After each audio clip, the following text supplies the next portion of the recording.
Aujourd'hui, je vous retrouve pour une vidéo de témoignage d'accouchement, plus particulièrement de mon premier accouchement. Donc voilà, pour ça, je vais vraiment rentrer dans les détails, je vais vous dire les choses telles qu'elles se sont passées réellement, sans voilà, vous dire les choses pour idéaliser l'accouchement, des choses qui ne sont pas réelles, des choses pas vraies. Voilà, je vais vraiment vous raconter mon accouchement. Donc pour ça, on va remonter il y a donc 4 ans et demi maintenant. C'était en 2014, non en 2013 quand je suis tombée enceinte. Donc j'avais 17 ans. Et donc j'ai vécu une grossesse très simple, voilà, très tranquille, sans souci. Et mis à part mon poids, parce que j'ai quand même pris, alors ne soyez pas choqués, j'ai quand même pris 30 kilos, oui, 30 kilos. je pesais 60 kilos, je suis montée à 90. Donc comment vous dire qu'à la fin j'étais clairement voilà, le bonhomme Michelin. C'était clairement ça. Voilà. Et voilà, je vais rentrer vraiment dans les détails plus sur l'accouchement. Je ne vais pas vous parler grossesse, je vais vraiment vous parler accouchement. Je ferai une autre vidéo sur la grossesse si vous avez envie. Donc la grossesse, voilà, c'est bien passé.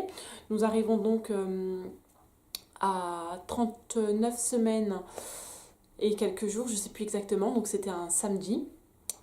Le samedi matin, je me réveille, puis je me rends compte que quand je vais aux toilettes, que j'avais perdu le bouchon queue. Je passe la journée tranquillement ouais, je sens que ça commence à... Je sais pas, je me sentais pas bien dans mon corps. Je me sentais pas bien, j'étais pas forcément très à l'aise dans mon corps, chose qui m'était pas arrivée. Bon, en fin de grossesse, vous me direz qu'on est toujours un peu mal, on va dire toujours, on se sent un peu, voilà, fatiguée, nauséeuse, mais là c'était pas ce sentiment-là, c'était vraiment un sentiment de mal-être entier. Donc voilà, celles qui ont déjà accouché comprendront, mais quand ça vous arrivera, celles qui n'ont pas accouché, vous sentirez qu'il y a quelque chose de bizarre. Donc arrivé, donc voilà, le matin je ferme mon bouchon muqueux, je passe un peu la journée, et vers 15h, je me souviens, alors ma première contraction, vraiment la première de toutes que j'ai sentie, ça a été, il était 15h il me semble, j'étais avec mon mari, on était en train de se promener, et d'un coup, quelque chose, voilà, ça vient dans mon ventre, et puis ça monte, ça monte, et puis je sens, et là je pouvais plus, oh, ça m'a scotché quoi. Je pouvais plus parler, je pouvais plus, voilà, il fallait juste que, ouais, je respire. Je me suis pliée, je me souviens, je me suis pliée, et j'ai fait, oula, ça c'est une contraction, et j'étais super contente. J'étais en train de, voilà, j'avais le sourire aux lèvres pendant ma contraction limite. C'était fou, enfin voilà, j'attendais ça avec impatience. J'étais quand même déjà à 39 et quelques jours, j'étais au début de la 39e semaine. Donc voilà, enfin ça fait long quand même. Il y en a qui accouchent bien avant et il y en a qui accouchent bien après, vous me direz. Mais voilà, c'était long pour moi, c'était ma première grossesse, 39 semaines c'est énorme. Donc voilà, je respire et puis ça passe. On continue de se promener. Et puis 15 minutes après, une autre. Toujours pareil. 15 minutes après une autre. Et puis ça a fait ça pendant presque 3 heures. Toutes les 15 minutes. Elles n'étaient pas douloureuses, mais voilà, elles étaient assez intenses pour que je puisse les sentir et que je puisse prendre vraiment ma respiration, voilà, que je puisse inspirer. Donc j'avais fait des cours de préparation à l'accouchement et la sage-femme m'avait expliqué qu'il fallait vraiment bien inspirer et puis souffler au max, au max, au max, au max. Donc il faut souffler jusqu'à temps que vous ne puissiez plus expirer, pardon. Fin de soirée, 19-20 heures, ça commence à se calmer, ça commence à s'espacer.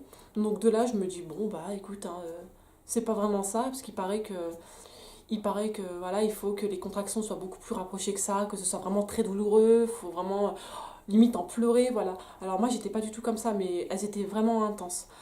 Mais ça s'est calmé. Donc voilà, je passe la soirée un peu tranquillement, et puis vers minuit, ça me reprend. Vers minuit, ça me reprend, et là, plus forte, beaucoup plus forte, plus rapprochée, toutes les 10 minutes. Là, je commence quand même à me poser des questions. Donc, je ne savais pas vraiment quand est-ce qu'il fallait que j'aille à la maternité. Malheureusement, je ne m'étais pas assez informée là-dessus. Enfin, malheureusement. Voilà, je pense il faut bien s'informer parce que on ne sait jamais d'une femme à une autre, on ne gère pas du tout les choses de la même manière. Voilà, bébé, le travail peut être différent, bébé peut venir plus vite comme moins vite. Donc voilà, il faut voilà, être au courant, mais moi j'étais pas du tout au courant. En fait, je m'étais dit, je sentirai que ce sera le moment. Et on n'arrêtait pas de me dire, de toute façon, tu le sentiras quand ce sera le jour J, tu verras bien que la douleur, elle est complètement différente de tes petites douleurs lombaires que tu as, ou voilà. Donc là, c'était pas du tout ça. C'était vraiment très intense. Et là, je commençais à vraiment me poser des questions. Donc, je laisse mon mari dormir, je laisse se reposer. Et puis, je tiens comme ça jusqu'à 3 heures du matin. Je tiens, j'en pouvais plus. J'étais dans le lit, puis après, je vais dans le salon. Et puis, ça allait plus, ça allait plus. J'attends jusqu'à 3 heures du matin. Je réveille mon mari, 3 heures du matin. Je commence à lui dire, oula, il faut faire quelque chose. Je pense qu'il faut aller à la maternité. C'est vraiment bizarre, j'ai très mal.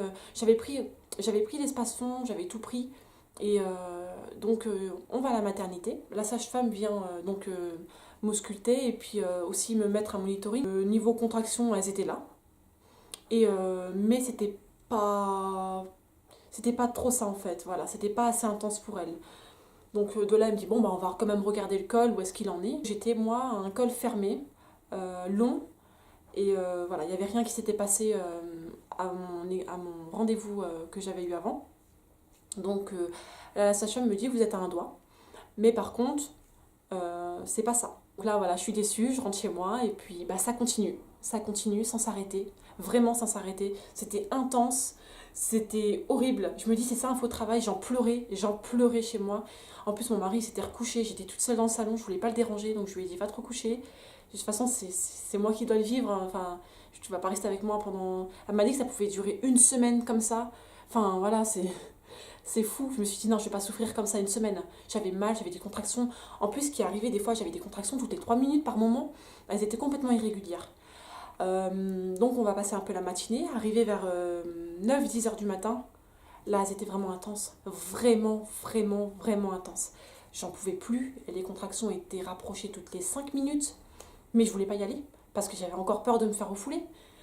Donc je me dis, bah non, faut pas y aller, on va rester à la maison. Et puis, de toute façon, c'est pas ça. Elle m'a dit qu'il fallait vraiment être pliée. Donc en fait, j'avais l'impression de pas être pliée. J'arrive à tenir jusqu'à midi, j'arrive à tenir jusqu'à 14 heures, mais avec des contractions, je vous assure, toutes les 3 minutes. Vous allez me dire, mais pourquoi t'es pas partie à la maternité plus tôt? Encore une fois, j'avais vraiment peur que ce soit pas ça. Et j'étais pas assez pliée pour y aller. C'était pas assez intense en douleur. Ça faisait mal, mais c'était pas non plus. Ça, c'était gérable, quoi. J'arrivais à le gérer. Même si j'avais pas dormi de la nuit, même si c'était toutes les 3 minutes, j'arrivais à le gérer. Donc pour moi, c'était pas ça. Mais arrivé 14 heures, là, c'était bizarre. Là, ça devenait bizarre. Ça devenait bizarre. Ça appuyait très fort en bas. J'avais mal, j'arrivais plus à respirer. Alors moi, je m'étais donné une limite. Je m'étais dit, si tu n'arrives plus du tout à respirer, il faut y aller. Voilà, si tu n'arrives plus à prendre ta respiration. La sage-femme m'avait dit aussi qu'en général, dès que le travail est vraiment là, en général, on n'arrive plus trop à gérer la respiration. C'est qu'il y a quelque chose qui se passe. Et là, j'arrivais plus à respirer, j'arrivais plus à faire les exercices de respiration. Le ballon, ça y est, je l'avais terminé. Le bain, je l'avais fait. Alors, ça m'avait pas du tout aidé. Alors là, je me dis, bon, je pense qu'il faut qu'on y aille. J'avais dit à mon mari, c'est bon, c'est le moment, on y va. Et puis, donc là, je prends mes petites affaires et puis on y va. On va à la maternité qui se trouvait à 10 minutes de chez moi. Donc, on y va et il était 14h30. Alors je dis bien les heures parce que c'est vraiment pour que vous vous rendiez compte de mon accouchement assez rapide, du coup, c'est pour un premier. Donc 14h30, j'arrive à la maternité. Il y avait un monde. Non mais alors là, de toute façon c'est toujours comme ça. C'est toujours comme ça. Tu arrives à la maternité et là, c'est blindé. Voilà. Il faut que ce soit le jour de ton accouchement pour que ce soit blindé. Alors quand il n'y a rien du tout, c'est pas blindé, mais alors là, il y avait du monde. Et puis la sage-femme, elle voit que je suis pliée en 10. Elle voyait toutes, les aides-soignantes au début, juste pour prendre ma tension, etc. etc. Elle voyait que je suis pliée en 10, même 10 d'attendre. Alors, ouais, je veux bien attendre, mais je suis pas bien, quoi. Je suis pas bien. Je vais tomber dans les pommes, les gars. Faites quelque chose. Bon, bah j'attends, je souffle et tout. Je me rappelle, il y avait des couples, il y avait une dame avec de plus petit ventre que moi, donc je me doutais qu'elles étaient pas, elles étaient plutôt vers le milieu de grossesse. Alors je me suis dit, oh les pauvres, faut pas qu'elles me voient, elles vont paniquer, les pauvres. J'étais en train de, limite de, ça commençait, ouais, j'arrivais plus trop à garder le son pour moi, quoi. Donc c'était plus genre, c'était plus du, c'était plus ça. C'était plus plutôt comme ça. Voilà, c'était... j'arrivais plus trop à intérioriser. Bref. Et là, je vous assure, au bout de 20 minutes, enfin une sage-femme me demande de la suivre. J'étais contente. Vu mon état, elle m'a même pas fait passer en salle de... vous savez, les salles quand on arrive à maternité, là, vous avez des petites salles de consultation. Non, je suis passée directement à la maternité, la salle de pré-travail. Directement, elle a vu tout de suite que c'était sérieux et que, voilà, j'étais pas en train de rigoler, là. Et là, surprise, j'étais à 4 centimètres. C'est énorme. Donc, en fait, la sage-femme de ce matin, elle avait raison. J'étais en début de travail, quoi. Donc voilà, j'étais à 4 centimètres. 4 centimètres, presque 5, elle m'a dit. Donc de là, elle me demande si je voulais la péridurale. Et moi, j'étais partie pour ne pas prendre la péridurale. Donc je lui dis non, je ne veux pas la péridurale et je ferai sans. Donc j'arrive en salle de travail, j'étais super contente. Et puis elle me dit qu'elle va me rompre la poche des os pour aider à accélérer le travail. Ça a été assez rapide, hein. Donc voilà, j'arrive à 14h30. On va dire qu'à 15h, j'étais dans la salle de travail, quoi. Et là, elle me dit qu'elle va me rompre la poche des os. Donc, ok, bon, ça me fait peur, mais allez-y. Là, je sens la différence totale en l'espace de quelques secondes, je vous assure.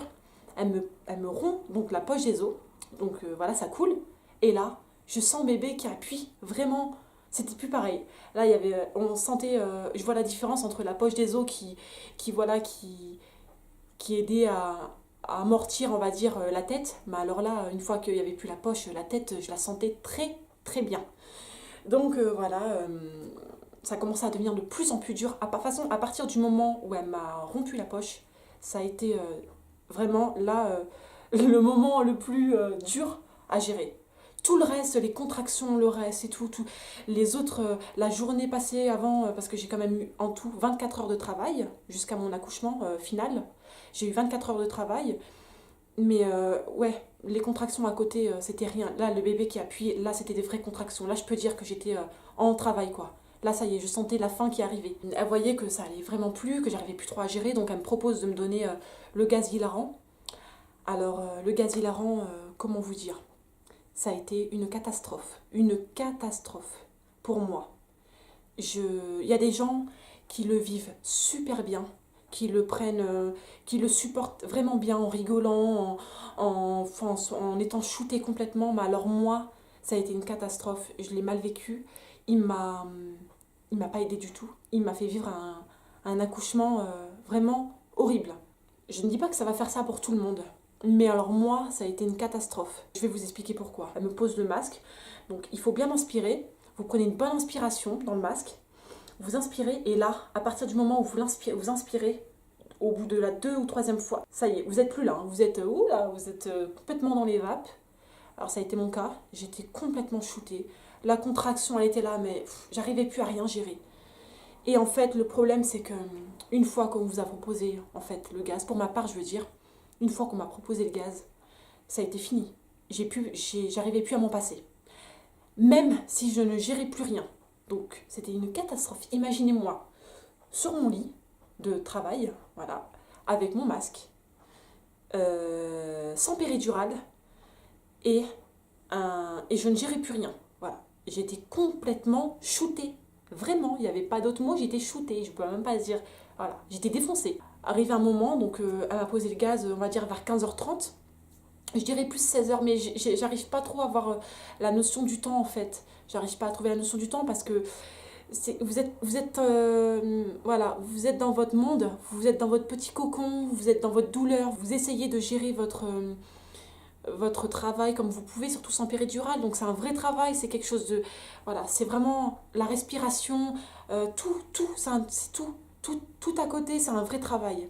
Vous gérez tout. Et puis en fait, donc j'avais mon mari à mes côtés, hein, bien sûr. Arrivé vers 17h, donc je me rappelle pas trop avant. Et vraiment, je me rappelle vraiment pas trop. Parce que c'était très flou. Le gaz, il m'a fait perdre la notion du temps, la notion de tout, en fait. Je savais plus où j'étais. Et là, je sens que ça pousse. Et je me rappelle... Alors là, je vais vous expliquer quelque chose. À partir du moment où j'ai le gaz et que les contractions sont de plus en plus intenses, je ne gère plus rien. Je ne sais plus où je suis. Je ne sais plus qui je suis. Je ne sais même plus que je suis en train d'accoucher. Voilà. C'est un film d'horreur. Je vous jure, c'est un film d'horreur. Je crie, ça pousse. Je me rappelle, et puis mon mari m'a expliqué aussi. Non mais vraiment, Ça en arrivait à ce point-là. Mon mari a dû aussi me décrire mon accouchement tellement que je me rappelle plus trop ce qui s'est passé. Je sais pas, l'adrénaline, je sais pas ce qui s'est passé. Je me rappelle plus vraiment. J'ai des flashs qui me sont revenus, bien après, bien sûr. Et là, même en vous reparlant de tout ça, même si ça date de 4 ans, je me rappelle de ces choses-là. Donc, de ce que je vous parle, c'est ce que je me rappelle et de ce que mon mari m'a dit. Donc, arrivé avant 17h, je crie, ça pousse. Mais je crie, mais vraiment, ça pousse. J'hurle. Il n'y avait pas la sage-femme encore et tout, machin, j'hurle.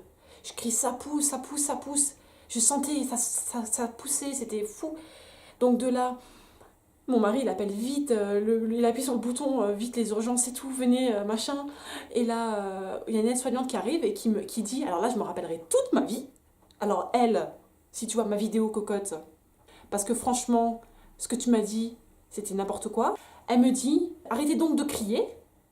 Vous êtes en train de crier dans tout le service, vous passez pour une folle. J'ai eu 4 enfants et je n'ai jamais crié comme vous. Ah mais cocotte, en fait, si t'es pas contente, c'est pareil. Moi, j'ai envie d'accoucher en criant, ben j'accouche en criant en fait. Non, mon bébé, il est là, il est en train de pousser, j'ai mal en fait. J'ai mal, je souffre. Donc voilà, c'était ma petite parenthèse vénère. Donc la sage-femme qui arrive et qui me dit, voilà, oh, bébé est là. Donc de là, elle me dit, ne poussez plus. Vous ne poussez pas, madame. C'est pas possible. Et en plus de ça, j'avais des gaz. Donc quand t'as le gaz, tu gères rien. Moi, pour ma part, j'ai rien géré. Le gaz, il faisait que c'était pas moi. Moi, la fille, on va dire, un peu réservée, un peu... Voilà, machin. Non, pas du tout, en fait. Pas du tout. J'étais vraiment pas du tout comme ça. J'étais en train de crier comme une tarée. J'avais mal. La tête de bébé, je la sentais qui était en train de sortir. Voilà, donc non, non, non, je peux pas pousser. Et en plus, elle me dit pas pousser, mais... En fait, je te jure, t'as le réflexe de pousser. Le bébé, il appuie. Donc... Je sais pas comment dire, mais t'es obligé de pousser, en fait. Tu peux pas ne pas pousser. Donc, bah, moi, je pousse. Elle me dit pas pousser, mais moi, en fait, c'est archi drôle, je vous assure, en y repensant. Mais en fait, c'est pas drôle parce que ça s'est terminé très, très mal, quand même. Il y a eu des complications.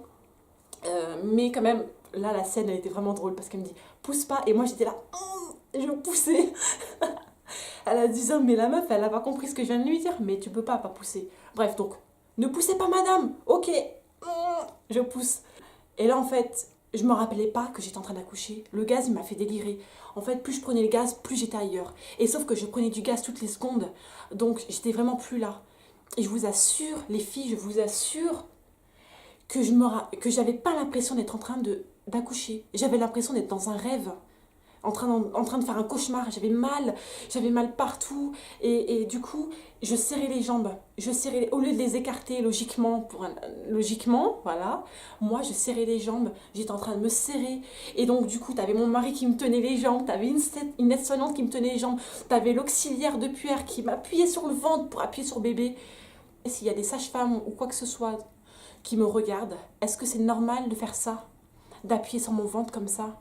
Parce qu'alors là, à part m'avoir fait vraiment horriblement mal, je vois pas trop en quoi ça a servi. À faire descendre bébé? Ouais, bah au pire je pousse quoi. Mais appuyer par sur mon ventre comme ça. Elle appuyait sur mon ventre, elle était debout comme ça sur moi. Elle appuyait sur mon ventre, elle appuyait comme ça. Je sais pas si c'est normal ce que j'ai vécu. Je sais pas si j'ai eu un accouchement normal du tout. Dites-moi en commentaire si c'est normal, si vous avez vécu des choses similaires. J'ai l'impression qu'on m'a torturée. Donc mon bébé sort, bleu. On me le pose sur moi. Je vois à sa tête qu'il y a quelque chose qui va pas. Mais j'étais complètement ailleurs. On me le reprend.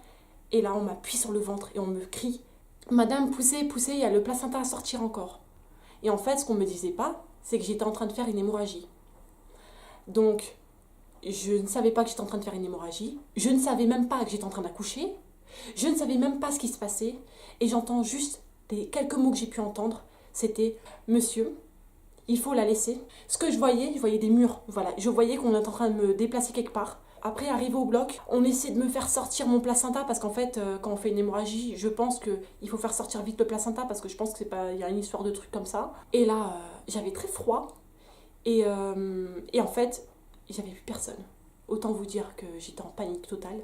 J'étais perdue. J'avais l'impression que c'était un rêve. Je commençais à redevenir lucide parce qu'une fois le gaz qui est plus là, vous vous rendez compte qu'il y a quelque chose qui se passe en fait. Et je suis revenue à la réalité. Mon bébé, il n'était pas là. Et puis la dame qui me dit, vous inquiétez pas, il est avec votre mari. Mais alors pourquoi si ça va, je suis là alors? Je comprenais pas ce qui se passait. Donc on me met l'anesthésie générale, sauf que la meuf, elle oublie d'allumer ou je sais pas trop quoi. Donc je respirais plus. En fait, elle croyait que j'étais en train de délirer, mais j'étais en train de lui dire mais je respire pas, madame. Et donc c'est bon. Après, t'as sa collègue qui dit t'as pas allumé le je sais pas quoi là, le truc là. Donc enfin je respire et là, pouf, flou total. Je me réveille, je tourne la tête, je regarde autour de moi, je vois mon mari et je vois mon bébé dans dans le petit lit là, et shooté. J'ai pas d'autres mots. Ailleurs, complètement. Donc voilà pour mon accouchement assez bizarre et assez. Je pense que ça arrive pas forcément tout le temps, les accouchements comme ça, mais moi ça m'arrive quoi. Faut que moi ça m'arrive. Donc voilà, j'ouvre les yeux et puis je vois mon petit bébé, 4,4 kg pour 51 cm et demi. Donc voilà, d'où l'hémorragie. En fait, l'hémorragie, ils m'ont expliqué qu'en fait, c'est venu parce que j'ai eu un accouchement assez rapide et qu'un gros bébé, sur un accouchement rapide, sur tout ça, en fait, ça fait que, en général, il y a des risques d'hémorragie pour ce genre d'accouchement. Pas pour tous, hein, pas tout le temps, pas tout le temps. La preuve, j'ai eu d'autres accouchements après pour des gros bébés, j'ai pas fait d'hémorragie. Mais voilà, c'était un premier, je sais pas, enfin voilà. En tout cas, mon premier accouchement a vraiment été un cauchemar. J'en suis encore traumatisée. J'en suis vraiment traumatisée. Et, et voilà, ça a été vraiment dur, très très dur, autant en douleur, mais vraiment psychologiquement, ça a été intense. Quand vous repensez à votre accouchement, quand vous repensez, les gens vous disent alors ton accouchement il s'est bien passé. Les gars, on va pas en parler, je pense. On va juste dire que ça s'est bien passé finalement parce que mon bébé est en bonne santé. Il va bien. Maintenant, il a 4 ans et demi. Et puis voilà, c'est un garçon qui va super bien, qui a la forme, qui a la joie de vivre. Voilà, c'est un vrai amour et voilà, c'est tout ce que je retiens. Mais intérieurement et psychologiquement, ouais, on m'a fait du mal. Ils m'ont fait du mal. Parce qu'à côté de ça, j'avais ma belle-sœur qui travaillait à l'hôpital et il paraît que je suis passée pour une folle de service. Clairement, hein, c'est ce qu'on a dit à ma belle-sœur. Ah, tu sais pas, il y a une folle qui est arrivée dans le service, machin, qui a hurlé, qui machin. Non, mais en fait, les gars, j'étais juste en train d'accoucher, tu vois. Et ça fait mal. Ça fait mal parce que bah, je m'étais préparée à cet accouchement, mais je m'étais pas préparée à la douleur, je m'étais pas préparée à faire une hémorragie, je m'étais pas préparée à avoir un aussi gros bébé. On m'avait prévu 3,6 kg. J'ai sorti 4,4 kg. Donc je pense que j'ai le droit d'avoir eu mal, j'ai le droit d'avoir souffert, j'ai le droit d'avoir galéré, d'avoir pleuré, d'avoir hurlé. Et en fait, s'ils sont pas contents, ils ont qu'à pas faire ce métier dans ces cas-là. Parce que même ma sage-femme, elle est même pas venue me voir après. Quand j'ai accouché, elle est même pas venue me voir après. Elle a envoyé quelqu'un d'autre pour s'occuper de moi. En gros, tellement que j'étais un cas social, les gens, voilà, j'étais la sorcière, voilà, la tarée de service et tout. Enfin, voilà quoi, enfin, j'étais juste normale. Je venais de faire 18 ans. Ça faisait 2 mois que je venais d'avoir mes 18 ans. Voilà, désolée en fait, mais en fait, limite, c'est moi qui aurais dû m'excuser. Je leur ai même fait un cadeau, je leur ai offert des chocolats quoi. Les mecs, ils m'ont fait passer pour une folle, ils m'ont, ouais, ils m'ont fait souffrir. Ils m'ont fait souffrir. S'ils savaient que le gaz, ça allait pas le faire, bah pourquoi me donner le gaz? Pourquoi? Pourquoi m'avoir donné le gaz? Vous avez vu que ça le faisait pas. Mon mari, il a cru qu'il allait perdre sa femme. Il en a pleuré. Il a cru vraiment que j'allais mourir. Si on va pas au bloc, madame, monsieur, votre femme, elle va mourir. Et ensuite, le médecin que j'ai vu ensuite de couche, durant le séjour à la maternité, le médecin qui m'a vu après m'a dit que j'étais à un doigt de mourir. Ça me fait encore mal, 4 ans et demi après, j'ai l'impression que c'était hier, quoi. J'ai l'impression que c'était hier et que je suis encore la folle de service. Non mais c'est fou, ça devrait pas être normal. Je sais pas, je pense vraiment que j'ai vécu, on m'a torturée, voilà. J'ai été torturée, j'ai pas d'autres mots. Je vous ferai une autre vidéo sur mon deuxième accouchement et mon troisième accouchement. Donc, alors là, pour le coup, ça n'a rien à voir. J'ai eu mon deuxième accouchement avec péridurale, car il a été déclenché, et je vous expliquerai tout ça. Et mon troisième accouchement sans péri, et là dans une salle nature, je vous expliquerai tout ça les filles. Si vous trouvez que c'est normal ce que j'ai vécu, si au contraire vous trouvez que c'est pas normal, dites-le moi en commentaire. Bon bah les filles, je vous fais des gros bisous et puis je vous retrouve pour une prochaine vidéo bientôt. Et n'hésitez pas à me dire en commentaire ce que vous aimeriez trouver sur ma chaîne. Et aussi, n'oubliez pas, abonnez-vous. C'est très important ça, vraiment. Je vous fais des gros bisous les filles, prenez bien soin de vous et à bientôt. Gros bisous.